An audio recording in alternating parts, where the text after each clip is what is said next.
ஏ சனா எப்படா வந்த? இப்போதான்டா வந்தேன், ½ அன் ஹவர். உட்காரு உட்காரு உட்காரு. உன் வீட்டில் சந்தோஷமாக இருக்கோம்டா. பானு அவங்க அம்மா வீட்டுக்கு கூப்பிட்டு வந்தேன். அப்படியா? ஆமாண்டா. சரி வா, எங்கே? ஏதாவது சாப்பிட்டுக்கிட்டே பேசலாம்டா.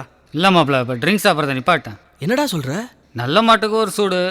அன்னைக்கு நீ சொன்ன விஷயம் சரின்னு படிச்சு விட்டுட்டேன். இப்போ எந்த பழக்கமும் கிடையாது. உடம்பும் மனசும் சுத்தமாக இருக்கு. ஓ, காபி சாப்பிட்றியா? சாப்பிட்டேன், குசேலம் கொடுத்தான். அவன் ஏதோ பணம் கேட்டேன்னு சொன்னான், கொடுக்க வேண்டியதானே? அவனையும் சுத்தல வர்ற? யாரு அவன்? உன்ட்ட புலம்புனானாக்கும். கொஞ்சம் இரு, இதை பிரித்து பாரு.